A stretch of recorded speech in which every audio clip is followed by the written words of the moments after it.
What's up, everybody? We're back again. It's Warp Charge Gaming with our Monday night talk show, and this is where we talk about tabletop alchemy and 3D printing. I'm here with James. Yo. How you doing, James? I'm doing all right. Been sick for 2 weeks, but other than that, life is fantastic. Good. It's good for life to be fantastic. Dude, how can it not be fantastic? We live in the future, a day and age where you literally can hit print and have a three-dimensional object. No kidding. You've been creating some magic, some alchemy here lately, too. I got some nice images to put up for Adepticon coming up very soon. You know, just a quick heads up, I like to give a little bit of a heads up to what the hell this show's about when we get started. But we're a tabletop wargaming channel based around a lot of GW games, 40K, Age of Sigmar particularly, and Kill Team, of course. And Thursday nights is our talk show for all things tabletop wargaming at 9 o'clock, and you catch us live streaming on Twitch and our videos in the back end on YouTube. But on Monday nights at 9 o'clock Eastern Standard Time, we talk about 3D printing, as we have an additional company called Tabletop Alchemy that we've came together, partnered with our favorite game store, Battlegrounds, and that's actually where we're hosting live from now. So if you happen to hear some background noise, that's because I'm live in the store at all times. And the word is that we are gamers at heart, and we like to 3D print things for the tabletop wargaming community, both hobby aids, gaming aids, and then just straight up some art when it comes to terrain, display boards. And upcoming is a big event in the tabletop wargaming world. I went last year for the first time. James has gone several years in a row, and that is Adepticon, held in Chicago, Illinois. It's one of the largest Warhammer tournaments in the U.S., and looking forward to going and participating in the glorious times that are at hand. Last year I played a bunch of 40K. This year I'm playing a bunch of Kill Team, as per I did at Nova Open this past year. And James, you're going to be playing some Kill Team for the first time. Literally. The very first time. Literally. Literally. He's going to go to a major event and play the game for the first time. It's not the norm, but I'm excited to have my brother take up arms with me in the Kill Team arena. We are going to be playing on Friday together on the morning and evening session. I'll be playing all weekend, though. I'm in 5 different events. And thanks to our channel, thanks to Thursday Night Talk Show, and particularly big shout out to Tau Dark, one of our awesome friends and fans out there, hooked us up with some awesome donation through the super chat feature on YouTube to help get James into Kill Team. One, James likes to talk a lot of shit. Didn't play the game, and you know, he gets a little bit on the hilarity side with the bunch of nerds. But you know, if it's not 40K, then it's just a big bunch of nerd talk. Yep, that's exactly it. That escalated and escalated weeks after weeks, and eventually we actually got a little award thing going on with our buddies. Oh, look, there's Tau Dark. Tau Dark's like, yeah, boy. Tau Dark, we're excited to show some images, man. James has been going hard at work in these Black Templars. He's going to be doing some serious justice. So he didn't want, we were talking about this a little bit on the Thursday show, but we didn't have proper images to show because it wasn't done yet. But James totally designed a 3D printed display board for these guys. I'm going to start by showing you the bases. This is where it all started. James, you were a little upset that the bases were normal. You wanted something above and beyond, right? Well, I just wanted inset bases for my display board.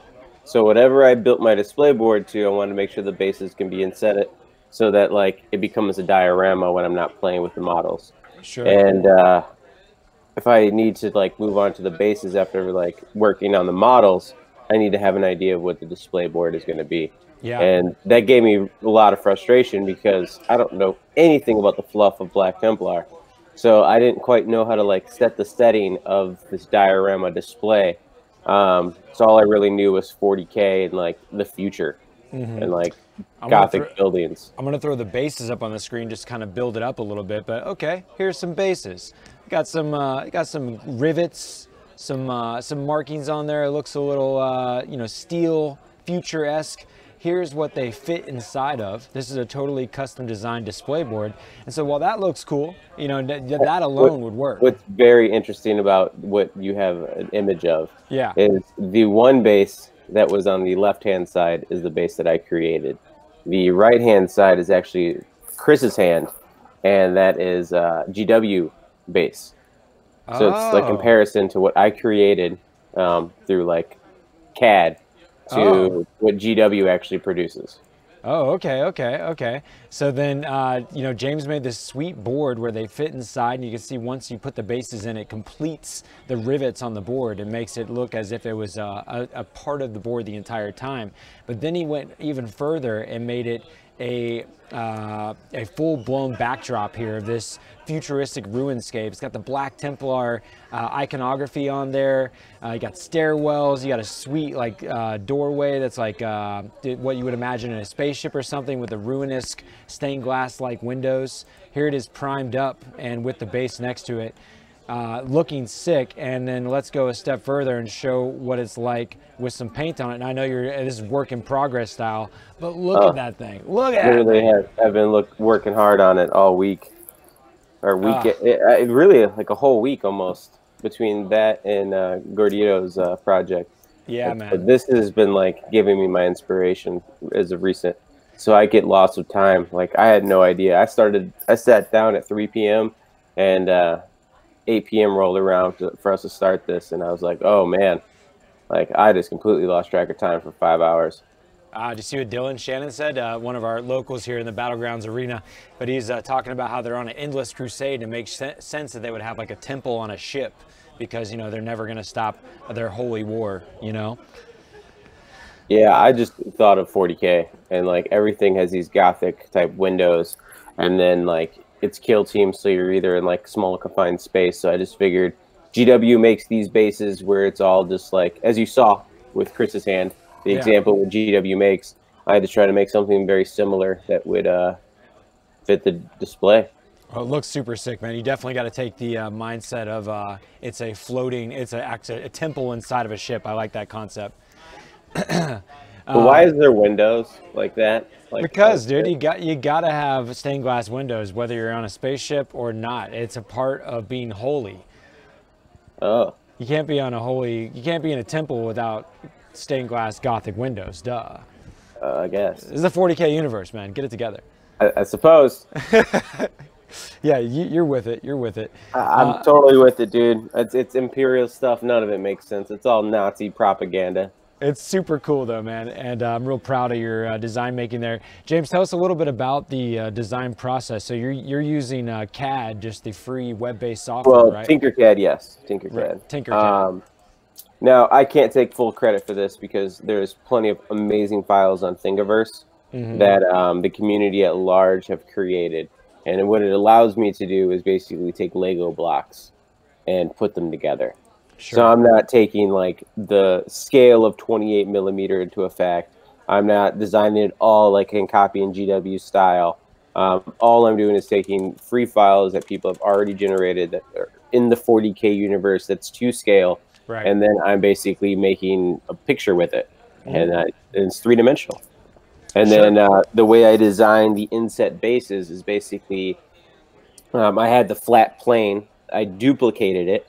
I cut out a hole from the bottom one, cut out a hole at the top one, basically leaving the insert, and that was how I created the bases in the model. Right. Right. It's a lot of math. Like I think I saw the Dark Templar or the Black Templar logo, the icon that you have there next to the big door. That was a Thingiverse file in itself, right? Yes. Yeah. That was a Thingiverse file in itself. The floors were a Thingiverse file. The catwalk was a Thingiverse file. The walls themselves, all the like stuff underneath the stairs. So okay, so for somebody that's getting started with their own design, you would say a good starting point is remixing designs that are already out there. Yeah, that's basically the best place to start if you want to design your own stuff. Is just remix someone else's idea. That allows you to, obviously there's licensings and stuff, but most files on Thingiverse will allow you to remix. Sure. And if not, they will tell you that they don't want you to remix their stuff.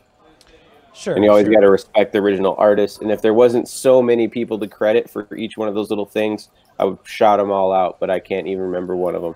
Right, I just have them all saved in my collection. So if you go to like different people's profiles on Thingiverse, you can find Dreadnought 710, and I have my collection of files that I've saved of other people's amazing work. Right. No, that's totally a thing. Well, great work, man. And I need to dive into Tinkercad and get myself familiar with the using the building blocks, the Lego technique. So I don't need you for every single little thing I need. Like you helped me out with some trees recently. I think I might have some images of that. Yeah, check this out. This was a commission we had here from having our store here in Battlegrounds. This is for a game called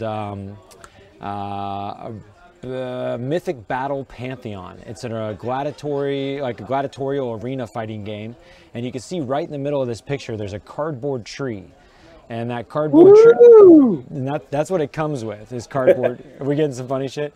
Honestly, no, I'm just saying, woo, because cardboard tree. Oh, gotcha. Like, I just saw. They're made of paper, and like it's a cardboard tree. It's like a miniature tree. All I saw was Towdark's comment. I saw Bell of the Balls, and I just started. I thought you were laughing because he was talking about balls. But I'll check out the comments here. In the mind. Yeah, I got all the balls in my mind. I'll check out the comments here in a minute, but the tree in the middle is a cardboard tree. The rocks come in the board game as cardboard, and he wanted to take that to a, take fun seriously, take it to a three-dimensional world there. So we found on Thingiverse the exact scaled rocks to the game. The beauty of 3D printing is there's often already something out there for your needs. And then all these trees, we found those. He's gonna flock them, put the leaves on them and stuff, but they didn't have flat bases. In order for the game pieces to interact with the game as they should, they needed flat bases. James totally was able to just get me a 40 mil base size, totally flat, glue the tree portion of the file together with the base, and bam, I have exactly scaled trees to the cardboard cutouts, and I'm gonna have a happy customer here with some awesome game pieces that are no longer cardboard. So that was pretty cool. That was pretty cool. I got some other things that I've made this past week. I think is really cool about those trees is no supports required. Yeah, it's wild. They do get a little stringy, as if you look up close in the picture you can see, and they're a real pain in the ass to print multiple on a bed. I wanted to print like 5 at a time. I could not get past only printing 1 at a time. The moment I printed, the moment I'm printing more than that. So this project I undercharged, unfortunately. It took way more time and effort than I expected to get all 20 of those trees. They took about 2.5 hours a piece once I put them on the slower settings to try to reduce stringing. That was something we were talking about this week, and for those out there that have stringing as an issue, there's certainly tactics online to how to avoid such, and it comes with things like lowering the heat temperature so that your plastic hardens a bit quicker as it's molding to its design, turning down you want to do your Z-hop. They had the retraction was a big thing. Yeah, you want it like when your extruder is like extruding, it has a retraction setting, so when it moves and it's not like extruding out plastic. Right. So you can basically tell that wheel how far you want it to move. Yeah. And if you go around like I think it's like 0.8 millimeters or so, it basically makes sure it clears out the nozzle. But it all comes down on speed. Like if your print head's moving really fast, it might not be enough time for it to like go in that distance and start putting out more. Yeah. So you got to make sure your speed's slow enough that the retraction can happen. Correct. And not leave any strings. And it's one of those things you really got to like get to know your printer and know what settings, what filaments. And it's more knowing the slicer. More so, And then I was about to say, and then knowing your slicer, and then that becomes like which slicer is best for that. A lot of people say that Simplify 3D is worth that alone because of how much better it can make your prints. Yeah, no kidding. Looks like Towdark was not talking about balls so much, but said that your Black Templar will be the belle of the ball. An old school term, I think. Yeah. Come on. Big love, Towdark. Big love. High five. Curious, is stringing when you get a third print and it looks like tree rings on the model? Because I got that one something from overseas. He's talking about like rings and lines. I was actually, let me show you a picture to go along with what he's saying there, James. I thought I had it. Here it is. So I printed these moons out. See if you can see these when they come up on the lagged YouTube there. There's you can see these lines on these bad moons. And I swear, like, some of my my Worlds Over One run products, they come out like silky smooth. Certain prints, they come out smooth as hell. But this thing has a bunch of lines on it, and it makes, I believe it's in the design itself. But maybe that's me not taking enough humility that I am not operating my printer as well as it should for this particular design. Do you think that the lines live in the design itself, or is more that I'm printing it incorrectly? No, it's just literally a setting can change that, and that's basically something I really experimented with when doing this display base for these Templar. Is there's an iron setting, and when you make the model iron, you can make it on the most top level, or just the outer skin, where it basically does not have filament coming out. It just basically has a hot nozzle, and it goes over the plastic, smoothing it out and ironing it smooth. Oh, wow. And you got to play with it, because sometimes it might dribble out a little bit of plastic and leave like these little like dingleberries. Okay. Because it's basically balling up the plastic that's coming out and the plastic that's on the surface. Yeah. It's again playing with your settings, getting to know your printer better. But yeah, when you iron the top surface, it basically will finish it for you. And it's not necessarily perfect, but if you find yourself getting like little micro holes where like the printer just couldn't get because it's passing where a layer is, and you just have these little bitty holes, well, those irons can typically like iron that smooth. So for my Batman with all the lines, you think I should choose the iron setting and give it a try? Yeah.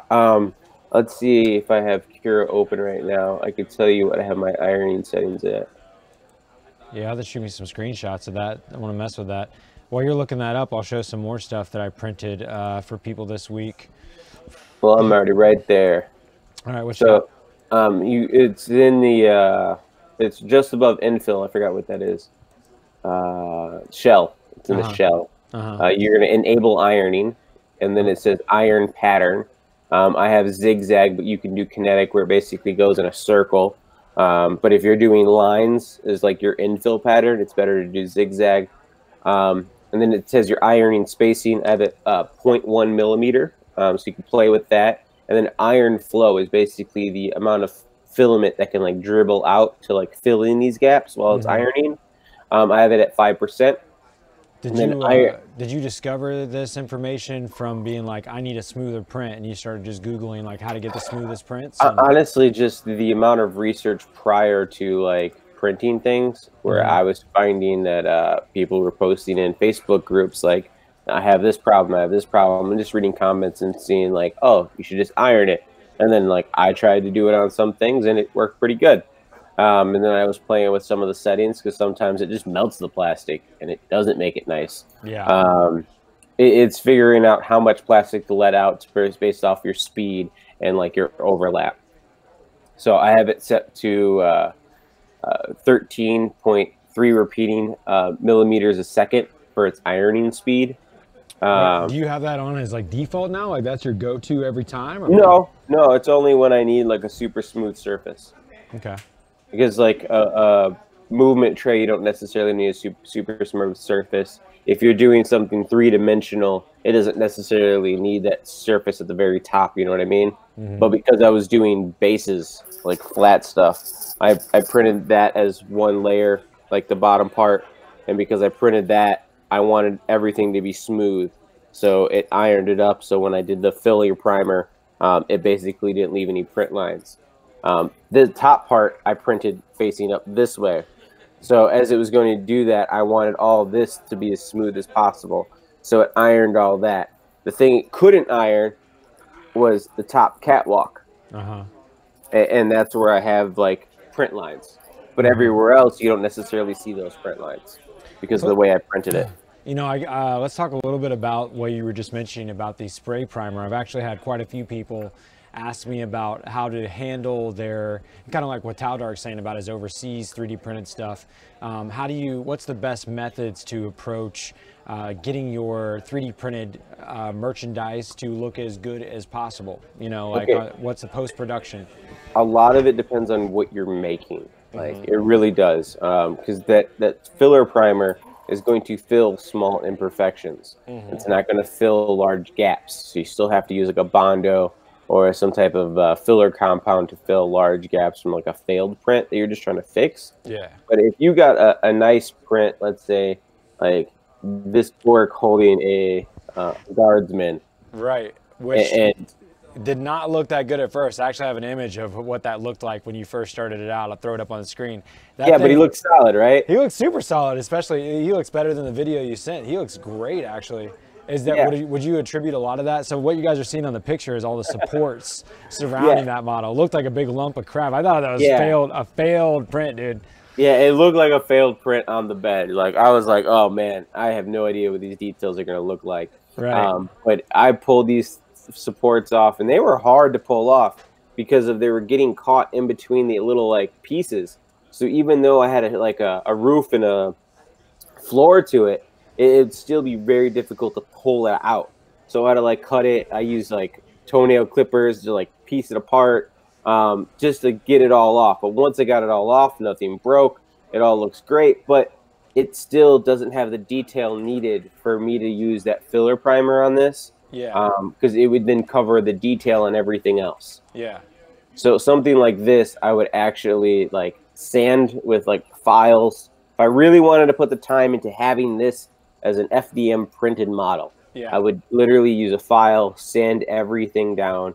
I would use like Vallejo filler, plastic putty, fill out little holes that I couldn't sand away.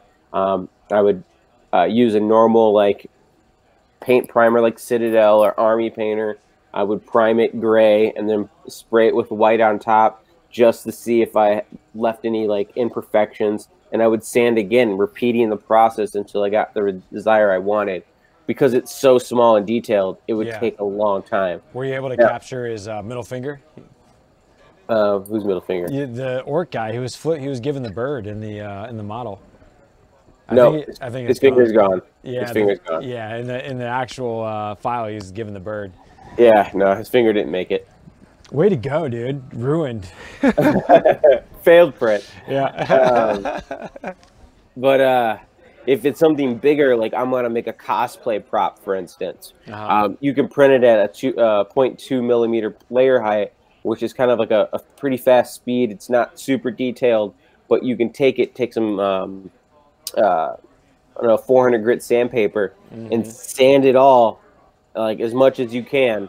Spray it with the filler primer, and it will fill most of your gaps where you might have to just go in and sand with maybe a 250 grit sandpaper, and then filler primer it again, and you will have something flat, like absolutely flat, like it's injected in molding. It depends on just how big it is and how much detail there is. Those filler primers, the whole idea is to fill detail so that it all becomes flat.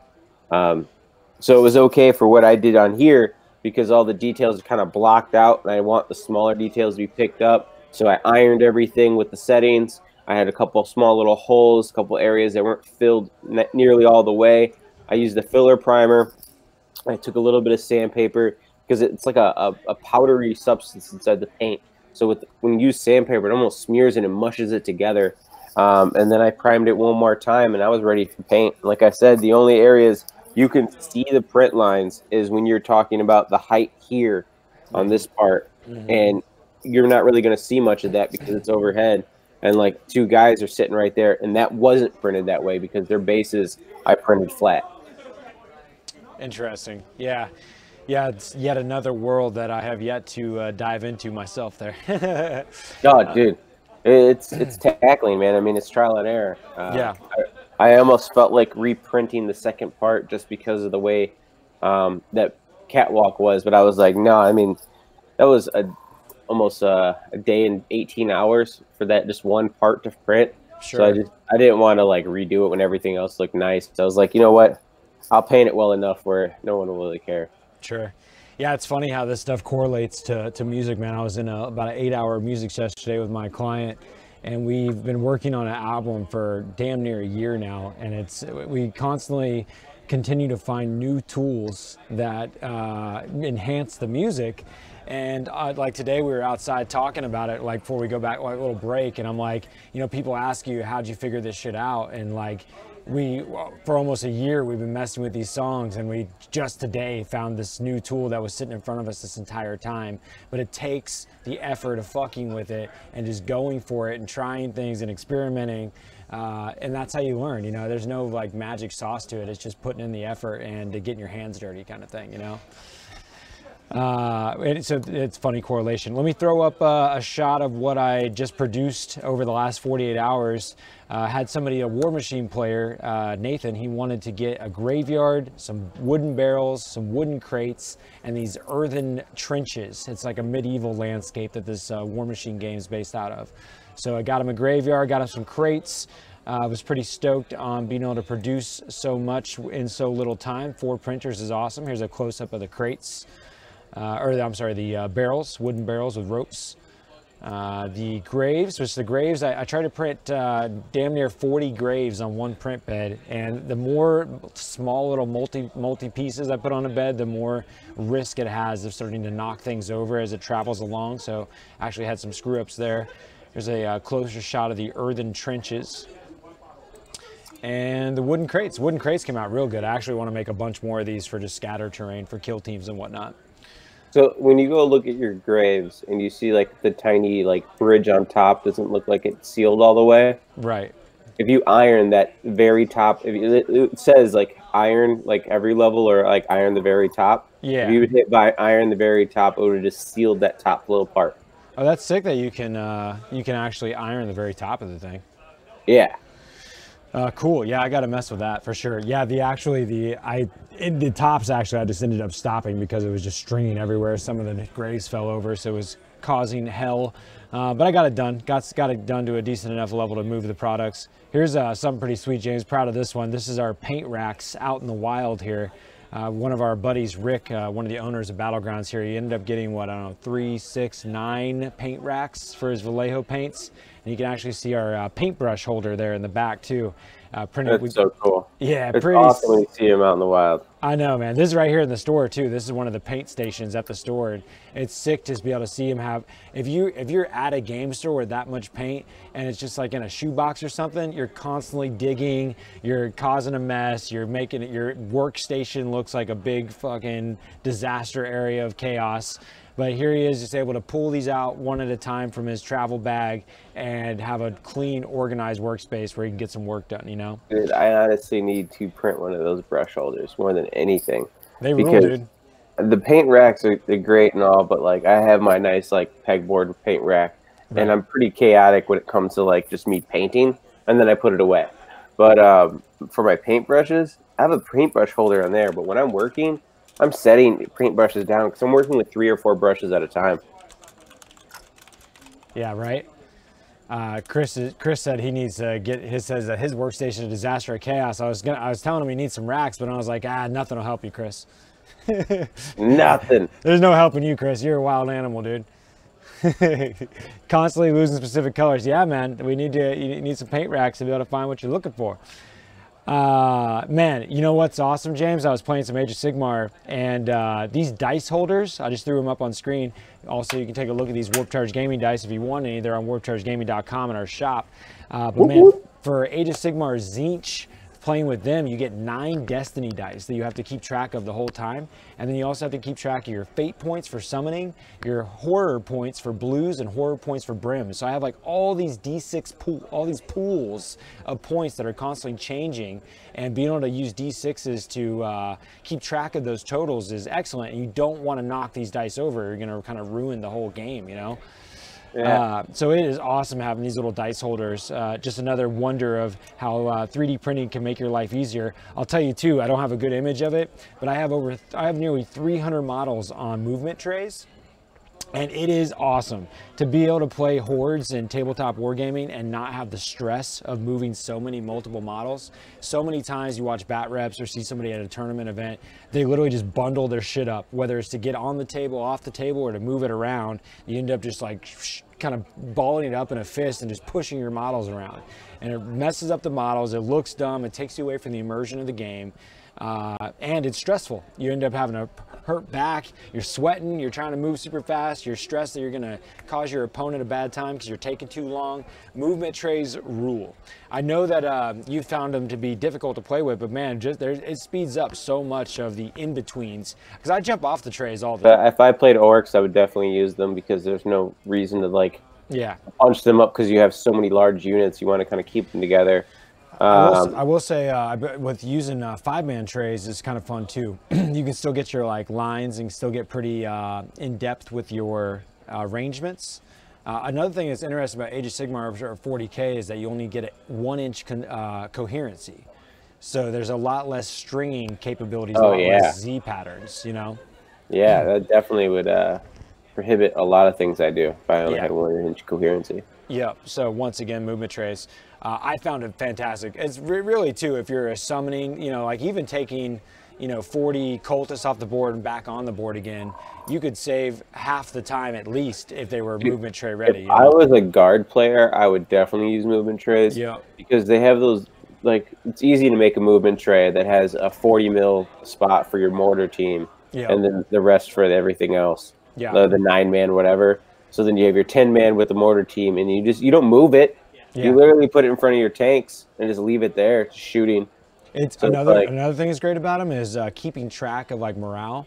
And a lot of times in tabletop war games, as models die, you have to keep track of how many died for the sake of taking leadership tests or for kill points. By the end of the game, you need to tally up how many kills there are. When you can just when you can put your models directly back on display, and like that's another thing. Like when you're playing your hordes and you take them off the table and put them back to wherever they're going, you're never like.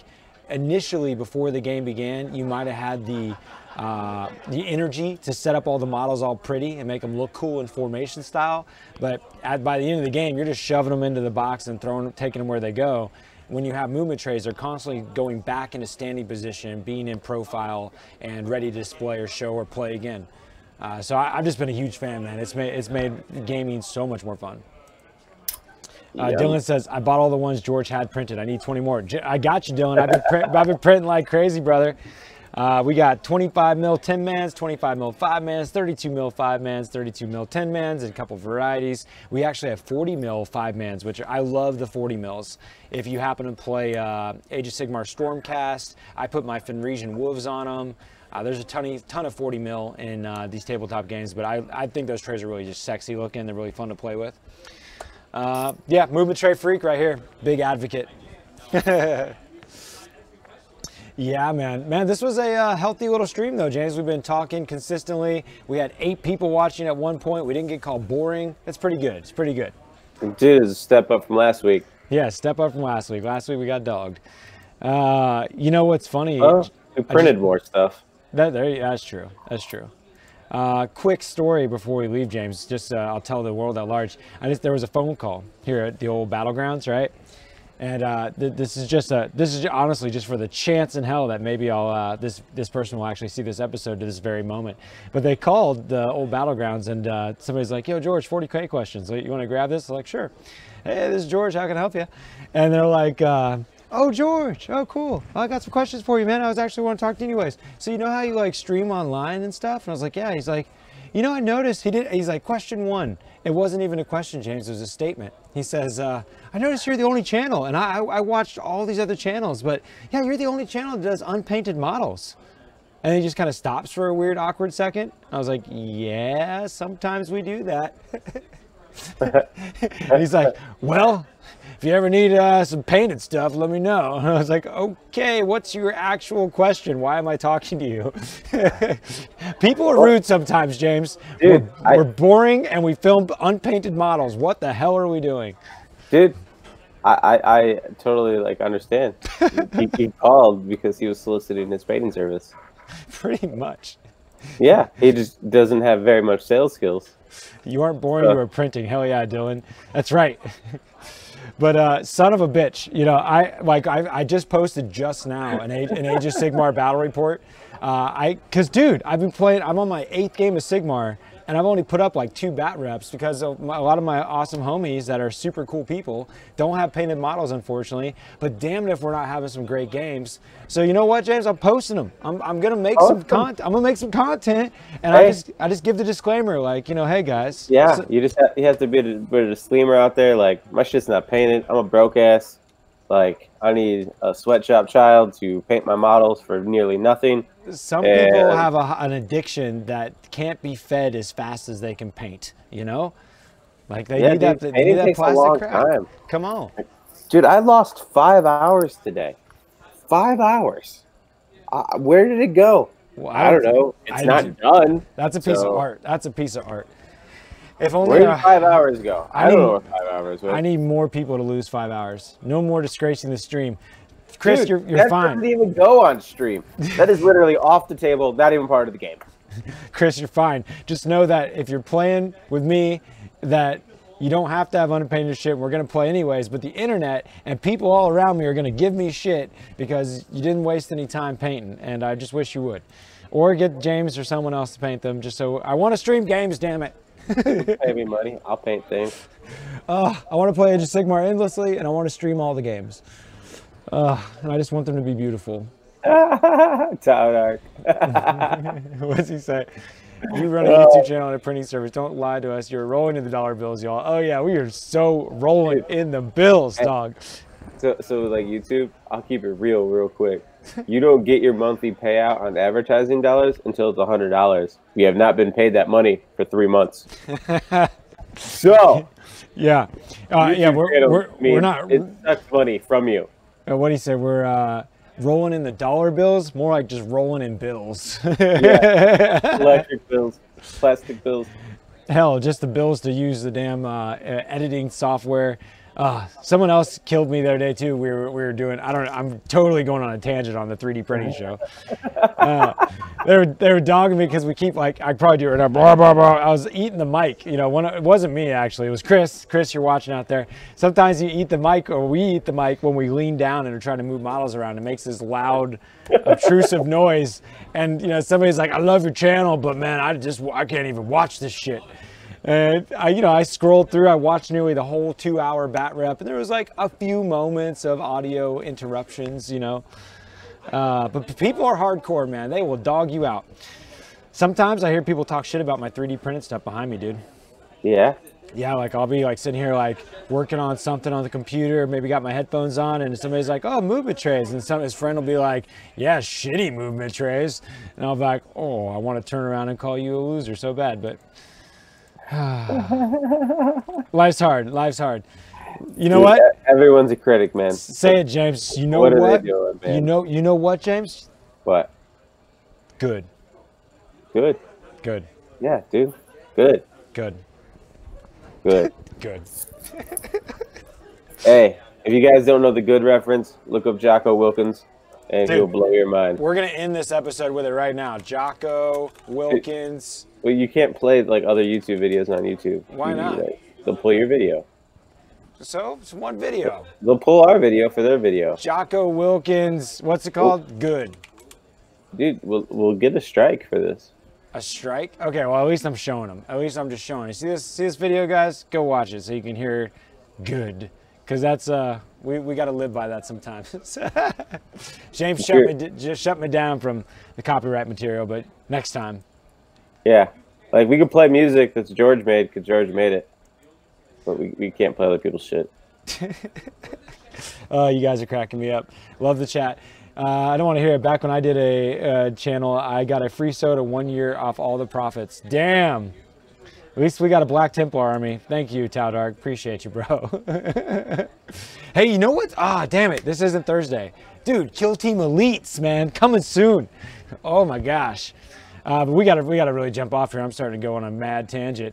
Guys, really appreciate y'all joining us. Taudark, it was great to see you. Chris, I'm glad you got to hang out from the other end of the spectrum today. Dylan, good to have you on the show, man. Let's get together and play some games. I got more movement trays for you, bro. You know I love them. It's been real. Shitty ones. Yeah, shitty ones. Live here from Battlegrounds, the best gaming store on earth. Yeah, you all keep taking fun seriously. We'll see you here this Thursday. Deuces. Peace, everybody. Go watch that unpainted battle report at Age of Sigmar. It's pretty bomb.